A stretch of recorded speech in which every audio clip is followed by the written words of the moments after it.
ہر طرح کی حمد اللہ رب العزت کے لیے ہے جو خالق کائنات بھی ہے اور مالک ششتہات بھی۔ حضور نبی رحمت رسول محتشم صلی اللہ علیہ وآلہ وسلم کی بارگاہ بے کس پناہ میں اپنی عقیدتوں اور محبتوں کا خراج پیش کرنے کے بعد معزز و محترم سامعین و حاضرین، السلام علیکم ورحمۃ اللہ وبرکاتہ۔ اللہ رب العزت کا شکر ہے کہ اس کی دی ہوئی توفیق سے میں اور آپ ایک مرتبہ پھر اس مبارک رات کے اندر حضور علیہ الصلوۃ والسلام کے فرامین مقدسات سننے کی سعادت حاصل کر رہے ہیں۔ اللہ رب العزت ہم سب کا آنا اپنی بارگاہ میں قبول فرمائے، جو کچھ ہم سنیں اس پر ہمیں عمل کرنے کی توفیق عطا فرمائے۔ سامعین گرامی قدر، آج کی شب کے لیے جو موضوع میں نے منتخب کیا ہے وہ ہے کہ فقیر جسے ہم کہتے ہیں یا مسکین جسے کہا جاتا ہے، اس کے بارے میں حضور علیہ الصلوۃ والسلام کے جو فرامین مقدسات ہیں اس کو ہم سننے اور سنانے کی سعادت حاصل کریں گے۔ فقر، اس کا لفظی معنی ہوتا ہے خالی ہونا۔ ایک شریعت کی اصطلاح کے اندر فقیر ہوتا ہے اور ایک طریقت کی اصطلاح کے اندر فقیر ہوتا ہے۔ شریعت کے اندر فقیر وہ ہوتا ہے کہ جس کے پاس مال تو ہو لیکن اتنی مقدار کا نہ ہو کہ جو کہ نصاب کو پہنچتا ہے، کم مقدار میں مال ہو۔ مسکین اس کو کہا جاتا ہے کہ جس کے پاس کچھ بھی نہ ہو، بالکل خالی ہو، اس کو مسکین کہتے ہیں۔ فقیر اس کو کہتے ہیں کہ جس کے پاس کچھ نہ کچھ ہو لیکن اتنا نہ ہو جو نصاب کو پہنچتا ہے، تو اس کو شریعت کی اصطلاح کے اندر فقیر کہا جاتا ہے۔ یہ بحث چلتی رہتی ہے، اور فقیر کا کام ہے صبر کرنا۔ بولیے کیا؟ صبر کرنا۔ اگر تو فقر انسان کے اندر صبر پیدا کر دے تو یہ اللہ کی نعمت سے کم نہیں ہے، یہ اللہ کی نعمت سے کم نہیں ہے۔ لیکن اگر یہ انسان کو کفر کی طرف لے کر جائے تو یہ سمجھیں کہ ہم سب پر ایک عذاب، اس بندے کی طرف عذاب کی ایک صورت ہے۔ بحث یہ چلتی ہے کہ فقیر صبر کرنے والا افضل ہے یا کہ امیر شکر کرنے والا۔ ایک وہ شخص جسے اللہ نے کچھ عطا نہیں کیا، وہ فقیر ہے، وہ زیادہ افضل ہے، یا پھر وہ شخص جس کو اللہ نے دولت عطا کی ہے وہ اس پر اللہ کا شکر کرتا ہے؟ تو علماء اس کا جواب دیتے ہیں کہ وہ فقیر جس کو اللہ نے کوئی مال نہیں دیا وہ اس پر صبر کر لے، اس امیر سے افضل ہے جس کو اللہ نے مال دیا اور اللہ کا شکر ادا کرتا ہے۔ لیکن حضور غوث اعظم غوث الثقلین رضی اللہ تعالی عنہ، آپ سے جب یہ سوال کیا گیا کہ فقیر صابر افضل ہے، صبر کرنے والا فقیر افضل ہے یا شکر کرنے والا امیر، تو اس پر حضور غوث اعظم، بڑے لوگوں کی بڑی باتیں ہوتی ہیں، حضور غوث اعظم رضی اللہ تعالیٰ عنہ آپ جواب دیتے ہیں کہ میری نظر کے اندر شکر کرنے والا فقیر افضل ہے۔ یعنی کہ اس پر بھی اللہ کا شکر ادا کیا جائے کہ اللہ نے اتنی زیادہ دولت کی ہمیں ریل پیل نہیں دی، اور اس پر پھر اللہ کا شکر ادا کیا جائے۔ صبر انیشیل سٹیج ہے، پہلی سٹیج ہے۔ اللہ نے اگر کم دولت دی ہے، اس کے اوپر صبر کرنا یہ پہلی سیڑھی ہے، لیکن اس پر بھی اللہ کا شکر ادا کرنا کہ مالک تو نے جس حال میں رکھا ہم تیرے سے راضی ہیں، ہم تیرا شکر ادا کرتے ہیں کہ تو نے ہمیں اس حال کے اندر رکھا ہوا ہے، یہ زیادہ افضل ہے۔ اور اللہ رب العزت نے اور آقا علیہ الصلوۃ والسلام نے فقیر جو شرعی طور پر فقیر بھی ہے، اور ایک تصوف والا فقیر جسے میں نے کہا نا کہ نہ ملنے پر بھی شکر ادا کرنا کہ مالک تو نے اپنی مرضی کی ہے۔ حضور علیہ الصلوۃ والسلام آقا علیہ الصلوۃ والسلام نے فرمایا، حضرت ابو ہریرہ رضی اللہ تعالیٰ عنہ روایت کرتے ہیں کہ جب اس مقام پر بندہ پہنچتا ہے اللہ بندے کو پھر شان کیا عطا کرتا ہے۔ آقا علیہ الصلوۃ والسلام نے ارشاد فرمایا، امام مسلم نے صحیح مسلم کے اندر حدیث پاک کو نقل کیا ہے کہ حضرت ابو ہریرہ رضی اللہ تعالیٰ عنہ روایت فرماتے ہیں، حضور نے فرمایا، رب اشعث مدفوع بالابواب لو اقسم علی اللہ لابرہ او کما قال علیہ السلام۔ آقا علیہ الصلوۃ والسلام نے فرمایا کہ تمہارے سامنے کچھ لوگ ایسے ہیں جو ظاہری طور کے اوپر پراگندہ ہیں، ان کا جو حال ہے وہ اتنا اچھا نہیں ہے، جو ظاہری حال ہے تمہیں اچھا نہیں لگتا، فقیروں والا بھیس ہے، اور حال یہ ہے کہ اگر تمہارے دروازے پر آ جائیں تو تم اس کو اپنے اندر داخل نہ کرو بلکہ دروازے سے بھگا دو۔ ان کا ظاہری حال ایسا ہے کہ ان کو تم دروازے سے بھگا دیے جاتے ہیں وہ دروازے سے۔ اور آقا علیہ الصلوۃ والسلام نے فرمایا، شان اللہ کے نزدیک کیا ہے، لو اقسم علی اللہ لابرہ، وہ کسی بات پر کوئی قسم کھا لے، اللہ رب العزت نے اپنے ذمہ کرم پر لے لیا ہے کہ اس کی قسم کو پورا کر دیں۔ وہ جیسا کہہ دیتے ہیں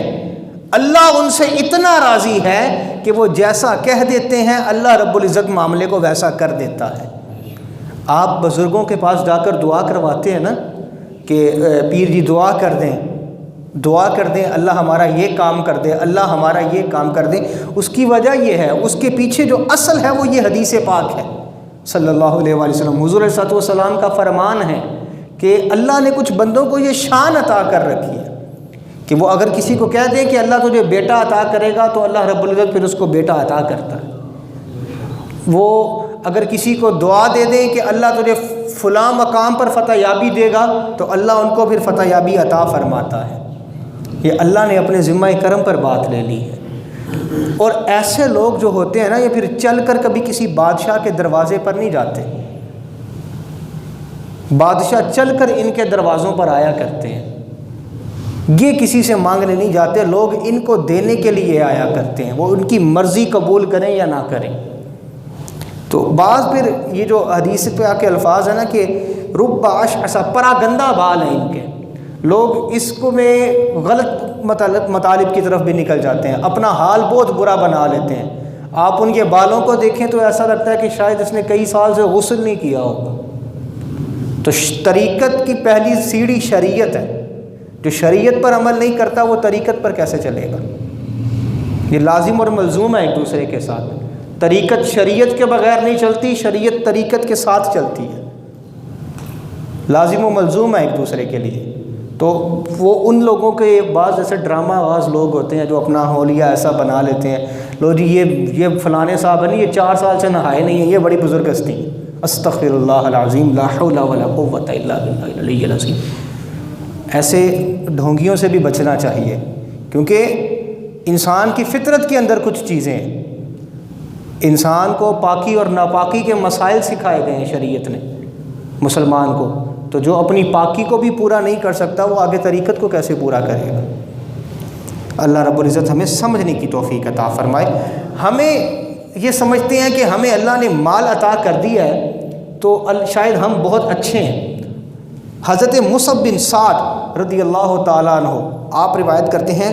رعا سعد ان له فضلا على من دونه فقال رسول الله هل تنصرون وترزقون الا بدعفائكم او كما قال علیہ السلام۔ امام بخاری نے صحیح بخاری میں حدیث پاک نقل کی ہے، حضرت سعد کے بیٹے حضرت مصعب بن سعد رضی اللہ تعالیٰ عنہ یہ روایت کرتے ہیں کہ ان کے والد حضرت سعد بن ابی وقاص رضی اللہ تعالیٰ عنہ، ان کو اللہ نے بڑی مال و دولت عطا کر رکھی تھی اور یہ بڑا مال خرچ کرتے تھے اللہ کی راہ کے اندر بھی۔ تو انہوں نے کبھی دل کے اندر یہ خیال آیا، زبان پر نہیں آیا، یہ بات ذہن نشین رکھیے گا،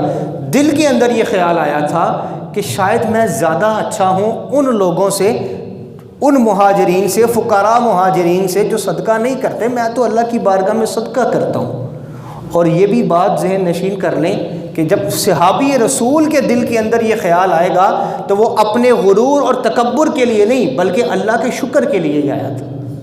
لیکن خیال آ گیا تھا کہ میں اس بنا پر افضل ہوں کہ میں صدقہ زیادہ کرتا ہوں،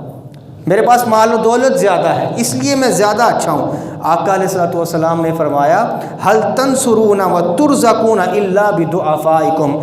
ابھی زبان پر الفاظ نہیں آئے، اللہ نے حضور کو شان یہ عطا کی ہے کہ دلوں کے حال بھی حضور جانتے ہیں۔ حضور نے فرمایا ساتھ تمہیں معلوم ہے کہ تم جو مدد کیے جاتے ہو، تمہیں جو رزق دیا جاتا ہے تمہارے کمزوروں کی وجہ سے دیا جاتا ہے۔ ایک صحابی ہیں، وہ آقا علیہ الصلوۃ والسلام کی بارگاہ میں آ کر حاضر ہوتے ہیں اور عرض کرتے ہیں یا رسول اللہ صلی اللہ علیہ وآلہ وسلم، میں سارا دن محنت کرتا ہوں، کھیتوں میں ہل چلاتا ہوں، محنت کرتا ہوں، کاشتکاری کرتا ہوں، پھر اس پر ہمیں پھل آتا ہے، اس پر ہمیں جو بھی میوہ جات نکلتے ہیں، جو بھی اس سے پھل نکلتا ہے کھیت سے، تو میرا بھائی ہے وہ کوئی محنت نہیں کرتا، وہ تو بس لگا رہتا ہے، دین کے معاملات میں لگا رہتا ہے، عبادات میں لگا رہتا ہے، تو اس کو بھی محنت کرنی چاہیے، وہ بھی سارا میرے ساتھ برابر کا کام کرے، محنت سارا میں کرتا ہوں، کھا وہ ساتھ جاتا ہے۔ تو آقا علیہ الصلوۃ والسلام نے فرمایا تمہیں معلوم نہیں ہے، تمہیں تمہارے کمزوروں کی وجہ سے رزق دیا جاتا ہے، جو تجھے دیا جا رہا ہے وہ اللہ اس کے سبب سے تجھے دے رہا ہے۔ اگر تو کھیتی کرے، اللہ سبزہ نہ اگائے اس کے اوپر، تو کیا کر لے گا بتا؟ یہ میں سمجھانے کے لیے کروں، تشریح کے اندر انسان کیا کر لے گا؟ انسان محنت کے ساتھ ہل چلائے، فصل بھی تیار آ گئی ہے، اللہ نہ کرے سیلاب آ جائے، سارے کے ساری فصل کو بہا کر لے جائے، تو انسان کیا کر لے گا؟ کچھ بھی نہیں کر سکتا، انسان بے بس ہوگا۔ تو اسی لیے ہمیں سمجھنا چاہیے کہ آقا علیہ الصلوۃ والسلام نے فرمایا کہ تمہیں رزق تمہارے کمزوروں کی وجہ سے دیا جاتا ہے، اور فقیر جن کو اللہ نے کم دیا ہے، ان کو اللہ رب العزت نے شان کیا عطا فرمائے گا۔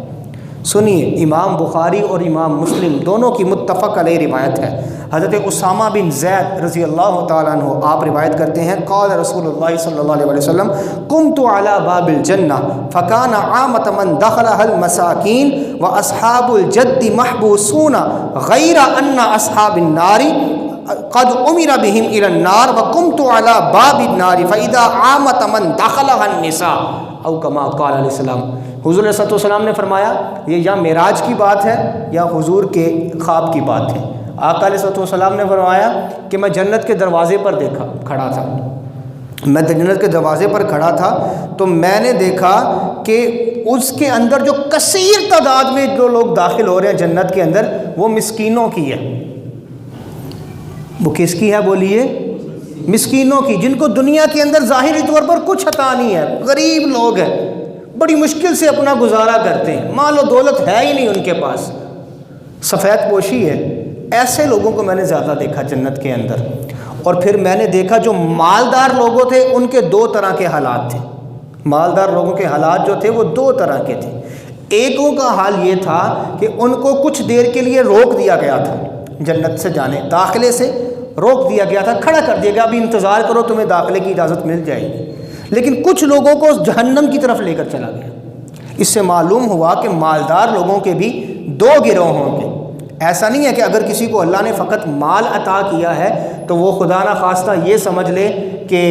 میں جہنم میں ہی جاؤں گا، نہیں، اس کو روک لیا جائے گا کچھ دیر کے لیے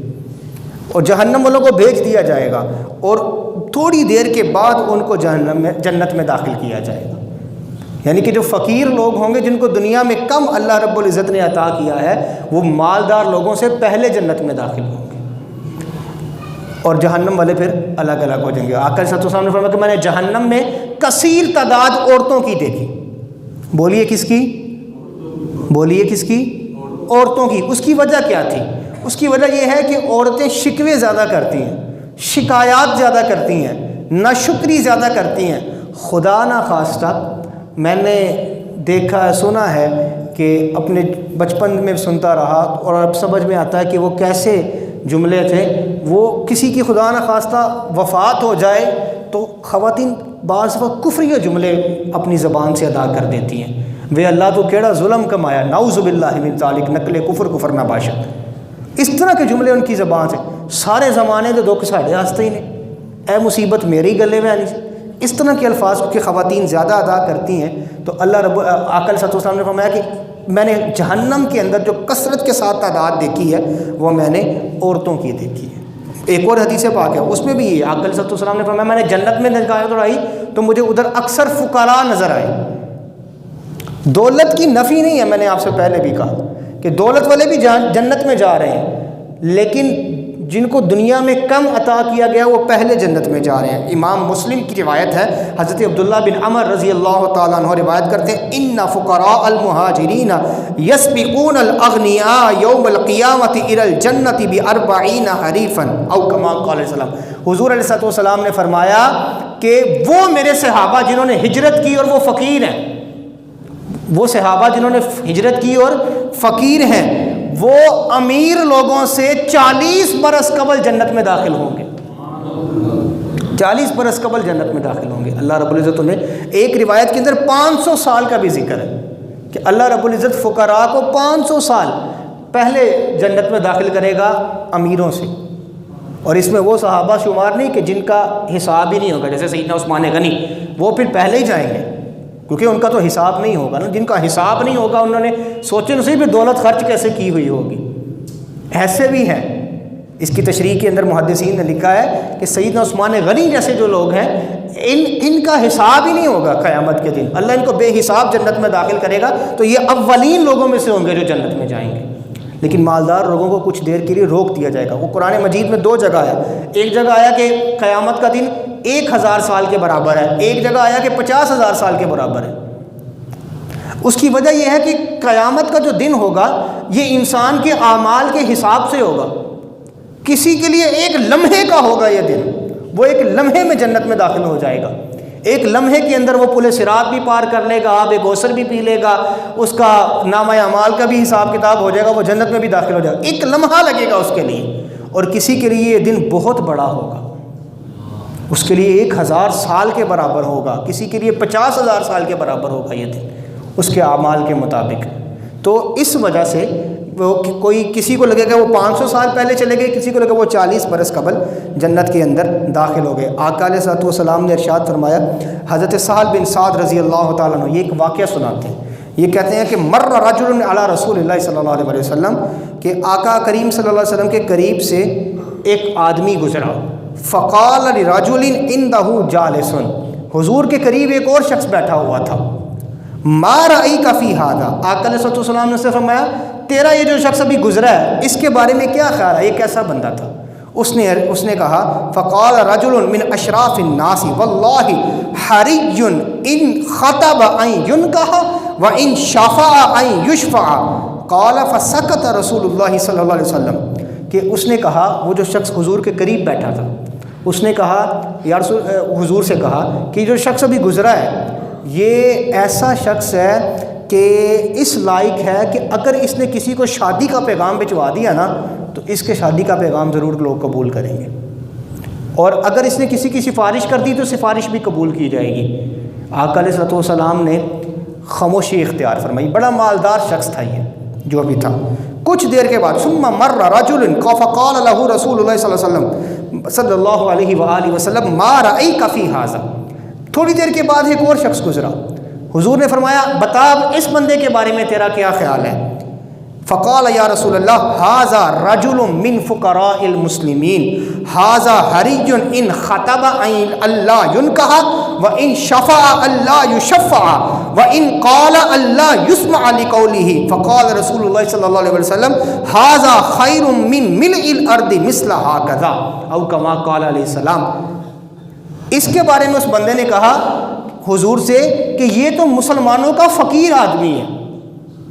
اور اس کا حال یہ ہے کہ اگر یہ کسی کے لیے پیغام نکاح بھجوائے گا تو وہ اس کا نکاح کا پیغام بھی قبول نہیں کیا جائے گا، اگر کسی کی سفارش کرے گا اس کی سفارش بھی قبول نہیں کی جائے گی، اگر کسی سے کوئی بات کہے گا کوئی اس کی بات سنے گا ہی نہیں۔ اب ہم اس کو جو خلاصہ کریں ان دونوں کا، تو پہلا وہ شخص تھا جو بڑا مالدار تھا، لوگ اس کے مال کی وجہ سے اس کی عزت کرتے تھے، اور محدثین نے لکھا یہ مسلمان نہیں تھا،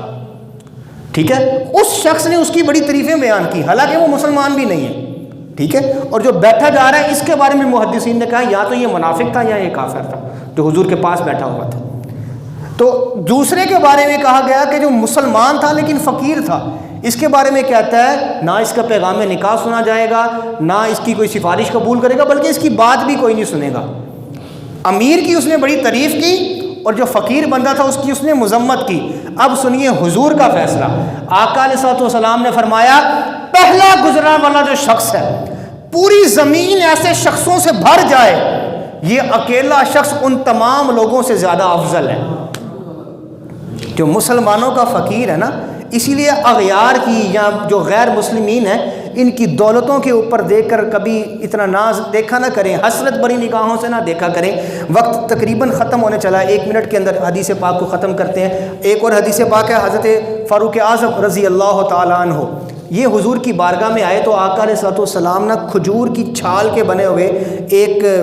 چٹائی کے اوپر لیٹے ہوئے تھے، اور حدیث کے الفاظ یہ ہیں، وقت نہیں میں پوری حدیث پاک پڑھوں، کہ حدیث کے الفاظ یہ ہیں کہ حضور کے درمیان اور اس چٹائی کے درمیان کوئی بستر نہیں تھا،